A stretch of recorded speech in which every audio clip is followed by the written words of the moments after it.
이번 시간은 그 설교의 내용을 어떻게 배치하느냐, 그리고 거기다 복음의 내용을 어떻게 넣고 어떻게 적용을 시키느냐 하는 얘기를 진행을 하겠습니다. 제 강의를 계속 들어주셔서 참 감사합니다. 제가 그냥 괜히 하는 것이 아니라 이대로 하면은 정말 잘 되고 그 복음의 능력이 나와서 자신과 가정과 교회를 일으키게 되는 것을 저는 수없이 많이 경험을 했습니다. 그러니까 그 주에서 하는 것도 많이 좋지만 이 말씀대로 한번 해보시기 바랍니다. 대부분의 설교를 이제 제가 들어보면은 강의 같아요. 그저 성경의 그 배경들, 그 말씀의 그 설명들, 그리고 또 여러 가지 상황들 많이 얘기하는데 늘 말씀을 드리듯이 복음의 내용 그리고 그의 적용은 거의 나타나지 않습니다. 그러니까 복음의 내용이라고 하면은 제가 여러 번 말씀을 드렸죠. 한번 또 확인해 봅시다. 하나님이 예수 그리스도로 세상에 오셔가지고 나를 위해서 행하신 일들이 있습니다. 그것은 아무도 할 수 없어요. 오직 하나님만이 할 수 있습니다. 그러니까 그 하나님과의 끊어진 관계를 이제 연결시켜 주시고, 그 다음에 인간으로서 당할 모든 문제, 그 죄, 형벌, 저주 이것들을 다 자기 몸에 담당하시고, 그리고 하나님의 자녀로 새로 나와서 새로운 인종으로 만들어 주시고, 또 하나님의 모든 권능을 다 그대로 전체를 다 주시고, 그리고 마지막엔 부활하신 예수 그리스도와 똑같은 형태로 우리도 만들어지는 것이죠. 그러니까 우리가 부활절날 보면요, 다 이렇게 피상적인 얘기들을 설교를 하시는데, 아주 부활은 정말 우리 모두가 사도 바울이 말한 것처럼 무슨 값을 지불하고라도 부활을 해야 되고, 그리고 또 부활도 똑같은 부활이 아니고 더 나은 부활이 있기 때문에 도전을 계속하는 겁니다. 우리의 그 신자의 삶은, 세상 사람들은 산다는 것이 그냥 존재하다가 짐승같이, 그리고 망해가는 거죠. 그러나 신자는 점점 흥해가는 것이고 살아가는 것입니다. 부활은 시간과 공간을 초월한 4차원, 5차원, 차원을 상상할 수 없는 신과 같은 존재가 되는 거예요. 죽지도 않고, 그리고 마음 먹으면 바로 LA를 갈 수 있고, 또 남극에도 갈 수 있고, 북극에도 갈 수 있고, 구름 위에도 올라갈 수 있는 신과 같은 존재. 너무나 영광스럽고 아름다운 존재로 바뀌는데, 하늘의 모든 별들이 다 영광스럽고 아름답지 않습니까? 그러나 그 영광이 똑같지가 않아요. 마찬가지로 부활의 영광도 그렇습니다. 그래서 우리가 절대로 낙심하지 않고 끝까지 살아나가야 되는데, 그 모든 권능을 예수님이 다 주신 거예요. 일례를 들면 우리가 가만히 있으면 육신이 나옵니다. 고린도전서 15장 22절 제가 여러 번 인용을 했어요. 아담 안에서 모든 사람이 죽은 것 같이 우린 가만히 있으면 저절로 아담이 됩니다. 그게 아담이니까 우리가. 그래서 예수 안에 있지 않으면, 예수를 그리스도 안에 들어가지 않으면 그냥 아담이에요. 그래서 아담 안에서 모든 사람이 죽은 것 같이 가만히 있으면 괜히 우울해지고 약해지고 불안해지고, 그리고 나쁜 사람 마음만 자꾸 일어나는 거예요. 이것이 아담 안에서 저절로 되는 그런 상황인데, 그 반대로 되려면 저절로는 되지 않고 우리가 선택을 해야 돼, 그리스도를. 그래서 그리스도 안에 들어가는데, 그리스도 안에 들어가는 건 뭐냐? 예수를 항상 생각을 하죠. 예수를 의식을 한번 해보세요. 예수 의식하면 벌써 모든 것이 질서를 잡아야겠다는 생각이 나는 거예요. 그리고 마음이 제대로 되지 않습니까? 그 다음에 예수를 의지해야 돼요. 의식하고 의지한다. 이게 다 의자 돌림이죠. 그 의식하고 의지함은, 예수 의지하면 즉시 영적 존재가 됩니다. 왜냐하면 우리 속에 예수님이 들어와서 한 몸 되었고 모든 힘을 다 공급하시기 때문에 그래요. 자, 이 두 가지 일을 가지고 삶을 진행하는데 우리가 설교를 작성할 때도 그렇게 꼭 해야 됩니다. 설교 작성할 때 그 아담의 머리로 열심히 해보세요.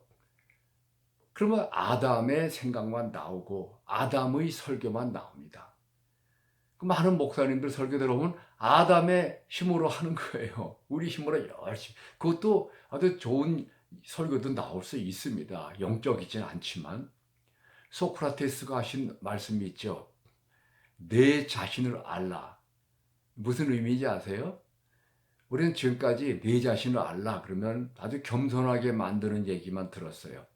네가 얼마나 허약한 존재인지, 얼마나 비참한 존재인지 알라. 그래서 우리를 겸손하게 만드는 얘기를 들었는데 사실 소크라테스가 그 말씀하실 때는 의미가 달라요. 네가 얼마나 신과 같은 존재인지 알아라. 내가 이데아의 세계에서 신으로부터 왔는데 네 속에 신적인 이성이 있다. 그러니까 이 속에서 나오는 소리를 듣고 도전해 나가라. 네 자신이 얼마나 위대한 존재인지 알라. 네 자신을 알라.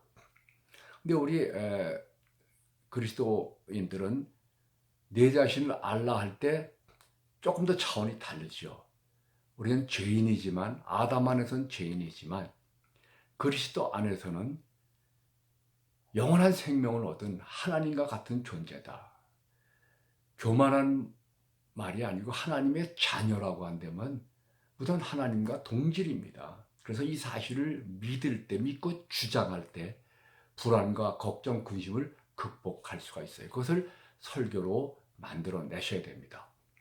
설교를 들어보면은 많은 경우에 이제 강의같이 설교가 나오는데 설교 들을 때 그리스도가 나를 위해서 하신 일이 뭐냐, 그래서 내가 어떤 존재로 바뀌었느냐를 반드시 얘기해 줘야 돼요.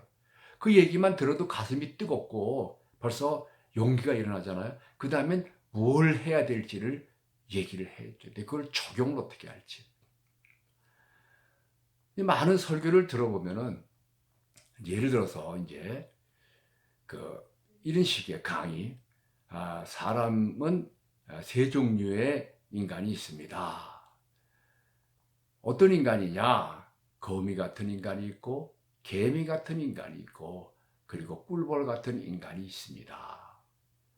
그 한 30분 정도 시간 길이도 다음 시간에 또 제가 말씀을 좀 나누려고 해요. 근데 그 긴 시간 30분이다 안 되면 30분보다는 한 20분에서 25분 하는 게 좀 더 낫습니다. 근데 30분이라고 한다면 거의 대부분의 시간을 거미가 얼마나 나쁜지, 거미 같은 인간이 그 악한 짓 하는 걸 쫙 얘기합니다. 주위에서 많이 보는 거, 또 더 나쁘게 얘기하죠. 그래서 남을 괴롭혀서 자기가 유익을 보는 인간들을 한없이 30분 중에서 한 15분 이상 얘기하고, 그 다음에 개미 같은 인간, 자기 자신, 자기 가족만 생각하고 남은 생각 안 하고 예수 믿어도 그런 인간이 너무 많다. 그래서 개미 같은 인간 또 한참 얘기합니다. 그리고 이제 꿀벌 같은 인간이 얼마나 훌륭한지를 마지막에서 얘기하는데 그때는 이미 거의 30분이 다 끝나가요. 그래가지고 뭐라고 얘기하느냐, 그때 가서 이렇게 귀한 꿀벌 같은 인간이 여러분 다 되시기를 축원합니다. 그래서 하나님으로부터 영원한 상급을 받기를 축원합니다. 기도합시다. 그러면 그 앞에 많은 대부분의 시간은 나쁜 얘기만 했어요. 근데 복음 얘기는 하나도 없습니다. 꿀벌 같은 인간이 되기를 축원합니다. 우리 설교 들어보면요, 다 성령 받기를 축원합니다. 다 기도 많이 해서 모든 복 다 누리기를 축원합니다. 이 축원은 이거는 절대로 복음의 설명이 아닙니다. 복음을 주는 것도 아니에요. 축원하는 것도 좋지만 성경에도 없는 그런 얘기를 자꾸 하지 말고 어떻게 꿀벌 같은 인간이 되는지로 바로 들어가야 돼요. 그러니까 거미 같은 인간이 얼마나 나쁜지 여러분 다 알지 않습니까? 설명할 필요도 없어요. 개미 같은 인간이 얼마나 이기적인지 여러분 다 알지 않습니까? 합쳐서 5분 이내로 끝내는 거예요. 그리고 25분은 어떻게 꿀벌 같은 인간이 되는지. 자, 그럼 복음적으로 설명하면 간단해요. 우리 인간은 꿀벌 같은 속성이 없습니다. 다 거미 같고 개미 같지. 그런데 예수를 영접을 해야 되고, 또 거기 다 예수 영접한 사람들 아닙니까? 그러면 당신 속에 꿀벌이 있습니다. 예수님이 바로 꿀벌입니다. 그 얘기하면 되는 거예요. 그리고 그걸 갖다가 1, 2, 3로 설명하는 거예요. 그러니까 그것도 어떻게 꿀벌이 되느냐, 그 설명할 필요도 길게 없어요. 이미 예수 영접한 사람들입니다. 불신자들 모이대 가가지고 거미, 개미, 그것도 길게 얘기할 필요 없잖아요. 간단하게 얘기하고 어떻게 꿀벌이 되는지 설명해 드리겠습니다. 그렇게 할 수 있어요. 또 그 다음에 거기 앉아서 듣는 청중 가운데 불신자도 있을 수 있어요. 그러니까 그 꿀벌 되는 방법은 간단하죠. 꿀벌을 마음속에 영접하면 되는 거죠. 그러면 예수님이 들어와서 영적으로 한 몸이 되기 때문에 즉시 꿀벌이 됩니다. 그 여러분 다 꿀벌인 것을 확인합니까? 아멘이 되면은 그 다음엔 꿀벌 실력 발휘하는 것을 얘기해줘야 이게 복음적인 설교다 이거예요. 어떻게 하면 꿀벌 노릇을 할 수 있는지. 그건 간단해요. 자기가 꿀벌이 되었음을 믿고 주장해야 되고, 그 다음에 예수를 의식하고 의지해서 꿀벌의 행동을 하면 되는 겁니다. 그러면 이상하게 그 힘이 나와가지고 아주 남을 유익하게 하면서, 또 남을 유익하게 하면 남만 유익하고 맙니까? 그 성경에 보면은 원수를 사랑하고 원수를 축복하라고 그러지 않습니까? 그러면 예수님이 그 말씀하실 때는 원수 잘 되고 나는 그냥 다 주고 아주 벌거벗은 상태로 망해가라는 얘기냐? 그게 아니죠. 남을 저주하면요, 그 나는 잘 있고 저주만 나가는 게 아니에요. 내 속에 먼저 저주가 충만한 다음에 아주 얼굴도 마귀 얼굴이 된 다음에 그 저주가 나가는 겁니다. 그러니까 여러분 절대 저주하지 마세요. 왜? 살기 위해서 그거죠. 그 다음에 축복을 할 때는 그냥 나는 힘든 상태에 있고 축복만 달랑 나가는 게 아니에요. 내 마음속에 그 축복의 마음, 그 예수 그리스도를 의지하는 믿음, 그것이 먼저 충만히 일어난 다음에 축복이 나가는 거예요. 또 그 저주를 하는데 저쪽 분이 저주받을 상황이 아니라면 저주가 다시 내게로 돌아오지 않겠어요? 또 축복을 해주는데 저 사람이 축복을 받을 만한 사람이라면 저 사람 잘 되고 또 축복해주는 나는 축복하는 사람이니까 더 큰 사람이고, 그 다음에 저 사람이 축복 자격이 없으면 다시 내게로 돌아오지 않습니까? 그러니까 내가 축복받는 비결은 남 축복하는 것밖에 없어요. 지금까지 한 얘기가 그럼 뭐냐? 내 속에 예수를 활용을 해가지고 예수가 넘쳐나게 하는 거죠. 목회도 그렇게 하고 가정도 그렇게 일으키고 설교 내용이 바로 그겁니다. 그러면 설교하는 사람부터 그 축복으로 넘치게 되는 거예요. 이게 바로 꿀벌의 삶이 아니겠습니까?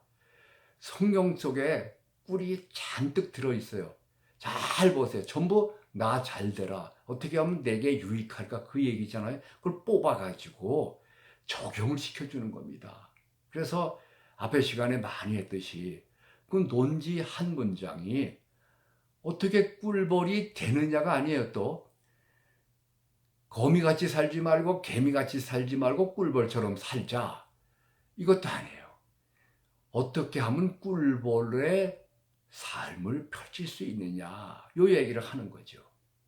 그러면 그 논지 만들어 보세요. 간단하잖아요. 언제나 예수를 걸고 넘어지면 돼요. 예수가 내 안에 계시니까 나는 이미 꿀벌이 되었다. 고로 이 사실을 믿고 적용하라. 그래서 이 꿀벌뿐이 아니고 능력자, 치료자, 사랑의 사람, 그리고 이웃을 유익하게 하는 사람, 축복의 사람 다 똑같아요. 뭘 하든지 간에 예수 걸고 넘어지면 십자가 짊어지고 다 하면 됩니다. 그래서 그 예수님이 하신 일을 자세히 설명할 필요는 없어요. 우리는 수없이 들었어요. 그것을 내게 어떻게 적용하느냐. 이것을 연구하시고 먼저 자기 자신에게 적용한 다음에 그 다음에 설교로 나가셔야 되는 거예요. 그래서 복음적인 논지는 바로 그것입니다. 예수 그리스도가 나를 위해서 행하신 일을 설명하시고 내가 어떤 존재로 바뀌었는지 또 설명하시고 그 다음에 이 바뀐 존재로 살아가는 방법을 얘기하시면 그게 복음적인 설교고요. 그거는 여러 번 들어도 질리지가 않습니다. 내가 잘 되는 얘기, 그저 혼내는 얘기, 겁주는 얘기, 벌 받는 얘기는 한 번만 해도 무서운데 듣기 싫은데 잘 되는 얘기, 너 참 훌륭하다, 너 아름답다, 너 잘생겼다, 너 복 받았다. 이거는 한번 들어도 질리지가 않아요. 너무 좋은 겁니다. 그래서 복음적인 논지를 이렇게 만들라 하는 얘기를 오늘 말씀을 드렸습니다.